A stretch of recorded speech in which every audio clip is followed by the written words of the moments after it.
menjadi seorang pencari. Pencari apa? Pencari ilmu. Dalaltu, aku hina, qaliban, ketika menjadi seorang pencari ilmu. Fa'azastu, kemudian aku mulia, matluban, ketika aku menjadi yang dicari.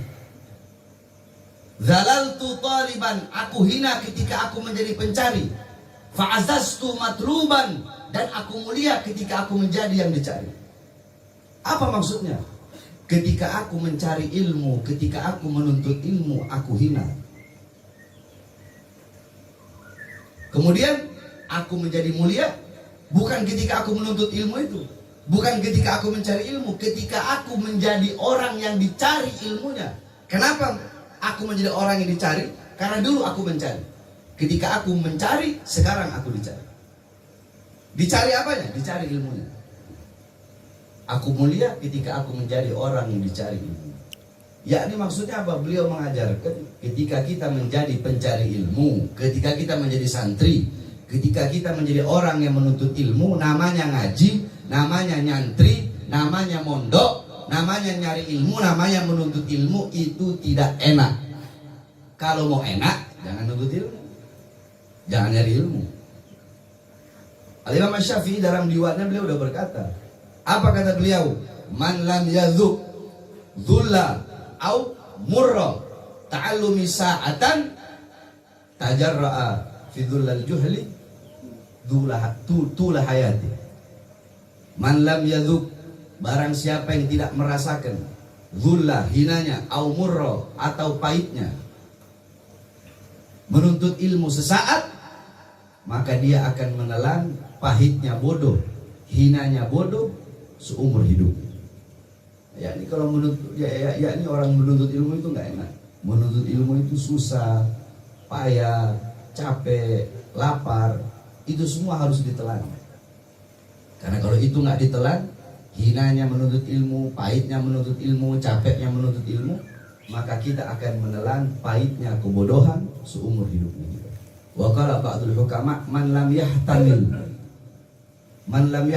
fi dhullil juhli man lam yahtamil ta'allumi sa'atan baqiya fi dhulil juhli abada. Barang siapa man lam yahtamil, barang siapa yang tidak kuat, barang siapa yang enggak kuat, barang siapa yang tidak tahan dengan hinanya, dengan pahitnya, dengan susahnya, dengan capeknya menuntut ilmu sesaat, maka yang tersisa dalam hidupnya kebodohan abada, selama-lamanya. Ya, ini menuntut ilmu itu susah, menuntut ilmu itu capek. Bagaimana Imam Syafi'i dulu ketika beliau menuntut ilmu, dalam ketiadaan harta, dalam kesusahan beliau, tapi tetap beliau semangat untuk menuntut ilmunya Allah Subhanahu wa taala. Dalam riwayat Imam Syafi'i, ibu beliau susah, beliau pun susah, tidak punya uang untuk beli kulit kambing untuk menulis. Akhirnya apa? Beliau keliling untuk apa? Untuk mencari tulang onta atau tulang kambing, tulang-tulang hewan, yang dimana tulang tersebut beliau gunakan untuk alat untuk menulis. Jadi beliau tulis di atas tulang, karena nggak punya uang untuk beli kertas zaman itu. Kertas zaman itu pakai kulit kambing. Nggak ada kertas, beliau cari tulang-tulang belulang, beliau tulis di atas tulang. Kalau udah penuh beliau taruh di atas botol. Udah penuh beliau taruh di atas botol. Terus sampai dalam riwayat dikatakan rumah beliau penuh dengan tulisan-tulisan beliau, sehingga beliau kalau tidur kayak begini. Imam Syafi'i tidur seperti ini, nggak kayak kita. Imam Syafi'i tidurnya begini. Kenapa? Ini penuh dengan tulisan beliau semua, penuh dengan botol-botol yang berisi tulang-tulang tulisan beliau. Di dalam ketiadaan beliau masih semangat untuk menuntut ilmunya Allah Subhanahu wa taala. Al-Imam Jarir ibn Hashim radhiyallahu anhu, diriwayatkan beliau selama 15 tahun beliau belajar di bawah cahaya bulan. Nulisnya di bawah cahaya bulan, bacanya di bawah cahaya bulan. Kenapa? Nggak punya uang untuk beli lentera. Para ulama-ulama zaman dulu, di dalam ketiadaan, di dalam masa susahnya, masih semangat, tidak surut, tidak patah semangatnya untuk menuntut ilmunya Allah SWT.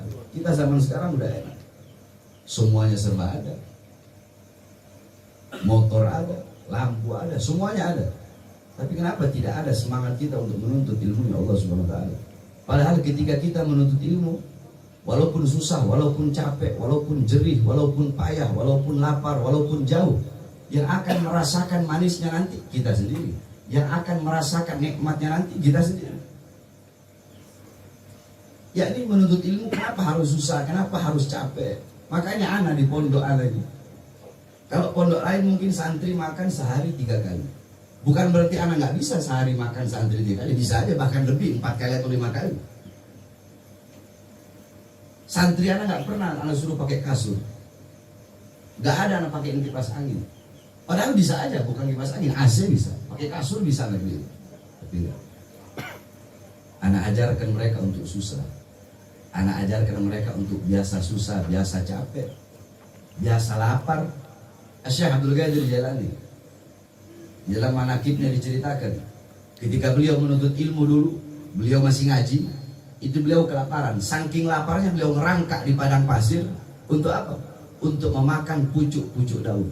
Pucuk-pucuk daun itu diambil sama Syekh Abdul Qadir Jailani, dimakan. Kenapa? Kelaparan. Itulah seorang santri yang sesungguhnya. Ada santri enak-enakan, bukan santri. Ada santri yang hidupnya kenyang mulu, bukan santri. Dulu kita orang waktu masih mondok, di pondok kita orang kurus, gemuknya pas lebaran, pulang libur kita Ramadan, utlah 30 hari, 10 hari sebelum Ramadan utlah, sampai 10 Syawal baru kita masuk, berarti totalnya 50 hari. Kalau maulid kita orang libur 10 hari, nah itu baru gemuk. Kan kebalik, orang biasa Ramadan tuh puasa kurus, kita orang anak pondok enggak. Ramadan justru kita gemuk, kenapa? Kesempatan makan enak di rumah. Karena di pondok kita biasa susah, di pondok kita biasa capek. Di rumah baru kita tidur, istirahat. Di pondok kita orang biasa melek, murojaah, mutolaah, hifdzul mutun, kita ngafalin semuanya. Karena dalam masa-masa pencarian itu nggak enak, itu susah, itu capek. Sama seperti begini. Ente sampaikan kepada anak, apakah ente tidak capek ketika ente mendaki gunung yang tinggi? Pasti ente capek, nggak mungkin enggak. Untuk apa ente mendaki gunung? Ente mendaki gunung untuk menikmati keindahan puncaknya. Ente ketika di bawah atau ketika sedang berjalan nggak ada nikmat-nikmatnya. Ketika ente sudah sampai di atas, baru ente merasakan nikmatnya, melihat keindahan puncak. Tetapi sebelum ente melalui masa nikmat itu, ente melalui masa yang tidak enak. Banyak jurang, banyak binatang buas. Yakni ketika ente ingin mencari mutiara yang indah, mutiara yang bagus, ente harus basah, tenggelam, harus basah, harus berenang. Untuk apa? Untuk mengambil mutiara yang indah tersebut. Untuk mengambil mutiara. Yakni rasa capek, rasa lelah itu syarat bagi ente untuk mendapatkan mutiara yang indah tersebut. Kayu gahru. Itu kayu gahru kalau ente cium begini nggak ada baunya. Tapi coba ente bakar. Yakni kayu gahru tersebut harus bercumbu dengan sang bara. Kayu gahru tersebut harus merasakan panasnya api agar harumnya tersebar ke seluruh penjuru. Madu. Ente kalau nanya sama orang lain, madu berasal dari mana? Mereka jawab berasal dari lebah. Madu berasal dari lebah. Tapi kalau ente tanya sama anak Bahar bin Smith, madu berasal dari mana, Beb? Anak akan jawab, madu berasal dari bunga yang terluka karena sarinya dihisap oleh sang lebah. Bunga tersebut merasakan sakit, sarinya dihisap oleh sang lebah, sehingga lebah tersebut menghasilkan madu yang luar biasa, manisnya yang luar biasa, manfaatnya yang luar biasa, khasiatnya. Itu harus ada yang capek, harus ada yang tersakiti. Apa itu? Sang bunga tersebut. Yani itu adalah syarat. Bahkan kalau ente mau tahu rahasia penyair, kenapa dari lisannya keluar mutiara-mutiara yang indah dari langit? Apalagi masalah percintaan. Ente lihat bagaimana syairnya Laila Majnun, syairnya Qais ibn Mulawih. Marartu ala diyar Laila. Aku lewati dinding rumah Laila. Aku ciumi dinding rumah tersebut. Aku ciumi dinding rumah itu bukan karena kecintaanku kepada dinding itu, tapi aku ciumi dinding rumah itu karena kecintaanku kepada sosok yang menghuni di balik dinding tersebut. Siapa itu? Laila. Kenapa bisa keluar dari lidah Qais syair-syair yang begitu indah? Qais berkata, ketika orang tuanya berkata, wahai Qais, lupakanlah Laila. Apa kata Qais? Semakin aku melupakan Laila, semakin aku tersiksa karena Laila. Ketika dokter ingin membedah Qais, Qais berkata, wahai dokter, jangan kau bedah aku. Kenapa? Karena kalau kau bedah aku, itu bisa menyakiti Laila. Dokter berkata, wahai Qais, bukankah yang aku bedah engkau? Aku membedah engkau, bukan membedah Laila. Apa kata Qais? Ketika engkau bedah aku, maka itu akan mengeluarkan darah. Laila hidup di seluruh aliran darah aku. Kata-kata yang indah tersebut keluar disebabkan apa? Disebabkan hati yang hancur, jiwa yang teraniaya, batin yang tersiksa. Kenapa? Karena tidak bisa hidup bersama Laila. Karena hancur ente, kalau galau, kalau putus cinta pasti keluar semua syairnya ente. Anak pun begitu. Ente lihat bagaimana Yusuf. Coba ini mic kenapa ya soalnya begini. Ada ya? Ganti ente ngomong, ganti ente beli. Ini baru diganti. Dikasih mama siapa? Adi. Mas Adi. Ngomong ganti nggak mau beli. Beli yang bagus, ngomong doang. Kalau soalnya bagus kan ngajarnya juga enak. Makanya udah berapa minggu anak nggak ngajar? 2 minggu ya? 2 minggu anak ngajar. Insya Allah mulai dari sekarang. Allah sampai nanti anak bakal ngajar, nggak anak tinggal. Kemarin kan anak sakit, 1 bulan nggak bisa bangun.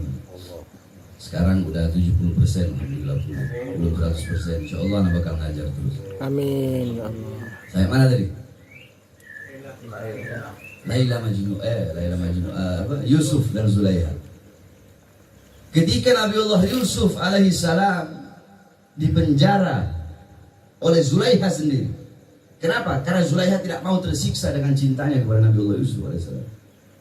Dia fitnah Nabiullah Yusuf sehingga Nabiullah Yusuf lebih memilih dalam penjara. Itu ketika Nabiullah Yusuf berada dalam penjara, itu Sayyidatuna Zulaiha, dia berdiri di atas jendela rumahnya di lantai atas. Setiap hari dia melihat atap daripada penjara tersebut. Pagi, siang, sore, malam, dia tidak mengedipkan matanya. Dia tidak makan, dia tidak minum. Setiap saat dia hanya melihat atap daripada penjara tersebut. Kemudian abdinya atau budaknya berkata, wahai Tuan Putri,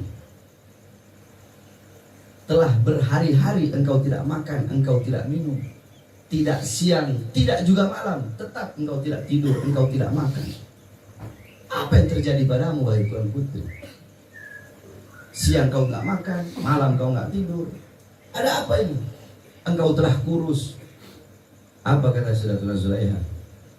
Aku tidak lagi memiliki siang, aku tidak lagi memiliki malam, aku tidak lagi memiliki matahari yang menyinari di kala siang, aku tidak lagi memiliki rembulan yang menyinari di kala malam, karena matahariku, rembulanku kini milik penghuni penjara. Aku selama puluhan hari duduk di sini tidak makan, tidak minum. Aku hanya melihat atap penjara, bukan karena kerinduanku kepada atap penjara tersebut, akan tetapi sekiranya dengan melihat atap penjara itu bisa mengobati setetes daripada seluruh lautan rinduku kepada yang berada di balik, di bawah atap tersebut, yaitu Yusuf. Kenapa bahasa-bahasa indah tersebut bisa keluar? Bahasa-bahasa indah tersebut bisa keluar karena hancurnya hati, sakitnya hati, berpisah, yakni berpisah beberapa hari dengan kekasih. Jadi kalau ente mau tahu rahasia seni penyair, ente lihat di tempat yang paling dalam, yakni di hatinya, tapi di tempat yang paling dalam hati. Di tempat itu ente akan menemukan luka yang masih berdarah. Luka itulah yang merayu sang mulut untuk mewakili bahasa-bahasa derita yang tidak bisa dikeluarkan oleh sang hati tersebut. Kalau dia tidak, kalau mulutnya tidak mewakili dengan mengeluarkan syair dari mulutnya, maka hatinya akan merayu sang tangan untuk menulis syair tersebut di atas kertas yang suci. Anak-anak juga begitu, kalau lagi sakit hati, wah, keluar semua punya syair-syair. Nah, yakni rasa sakit, susah, capek, letih, penderitaan, itulah yang mendorong seseorang. Ya, ini sama seperti menuntut ilmu. Ketika menuntut ilmu kita susah, kita capek. Sampai-sampai para ahli nuhat, para ahli nahwu zaman dulu itu diceritakan ketika beliau-beliau menuntut ilmu, ya ini ada satu tempat untuk menuntut ilmu. Itu seorang ahli nahwu yang luar biasa, saya lupa namanya. Ketika mau pergi ke rumah syekh tersebut harus masuk ke dalam gorong-gorong, sehingga ketika mereka keluar dari lubang tersebut kulit-kulitnya sobek semua, karena lubang tersebut makin hari makin mengecil. Begitu luar biasa perjuangan mereka ketika ingin menuntut ilmunya Allah Subhanahu wa ta'ala. Jadi itu kata Imam Abdullah bin Abbas, aku hina ketika menuntut ilmu, tetapi setelah itu aku menjadi mulia ketika aku menjadi orang yang dicari ilmu. Semua kebanyakan rata-rata para ulama-ulama kita, para ustadz kita, para kiai kita, para habaib-habaib kita, orang-orang yang berilmu dari kita, para ulama kita, coba ditanya kepada mereka. Pasti mereka akan menjawab bagaimana dulu mereka itu hina, bagaimana dulu mereka itu susah, bagaimana dulu mereka lapar, bagaimana dulu mereka payah, mereka capek ketika menuntut ilmu, sehingga sekarang nggak heran kalau mereka menjadi orang-orang yang mulia dan dimuliakan oleh Allah Subhanahu wa ta'ala. Kenapa? Karena dulu mereka telah merasakan hinanya menuntut ilmu, sekarang mereka menjadi orang-orang yang mulia yang dicari ilmunya. Karena tidak akan bisa seseorang itu menjadi mulia kalau bukan karena ilmunya. Laisal mar'u yuladu aliman. Tidak ada seseorang yang dilahirkan dalam keadaan berilmu. Ente punya bapak kiai, ente punya kakek kiai, ente punya kakek moyang kiai, ente punya bapak orang alim, ente punya kakek orang alim. Ente kalau nggak belajar nggak bakal bisa jadi orang alim. Sebab ilmu didapatkan bukan dari garis keturunan. Ilmu didapatkan laisa fil aba wal ama. Ilmu didapatkan bukan dari paman, bukan dari ayah. Laisa bil mal, bukan juga dengan harta. Wariyasa, bukan juga dengan pangkat jabatan, tahta kekuasaan, bukan. Ilmu didapatkan dengan belajar. Dan tidak ada penghalang bagimu dan ilmu. Umur tidak menjadi penghalang bagimu untuk menuntut ilmunya Allah. Harta tidak menjadi penghalang. Mau ente kaya sampai di ujung langit, mau ente lebih kaya dari Nabi Sulaiman, wajib ente menuntut ilmunya Allah Subhanahu wa ta'ala. Mau ente ganteng melebihi Nabi Allah Yusuf, tetap wajib ente menuntut ilmunya Allah Subhanahu wa ta'ala. Mau nasab ente nyambung kepada makhluk paling mulia Nabi Muhammad, para habaib, kalau nggak nuntut ilmu, nggak bakal bisa jadi orang yang berilmu. Laisal mar'u yuladu aliman. Tidak ada seseorang dilahirkan dalam keadaan berilmu. Ilmu, al-ilmu bita'allum. Ilmu itu didapatkan dengan belajar. Kalau ente mau belajar, maka ente harus merasakan hinanya, capeknya, susahnya, payahnya, agar nanti ente merasakan kemuliaan sisi Allah ketika ente menjadi orang-orang yang dicari ilmu. Mudah-mudahan kita semua menjadi matluban, orang-orang yang dicari ilmunya. Insya Allah menjadi orang-orang yang mendapatkan ilmu yang bermanfaat, ilmu yang barakah, dunia akhirat. Amin amin ya rabbal alamin. Surah Al-Fatihah.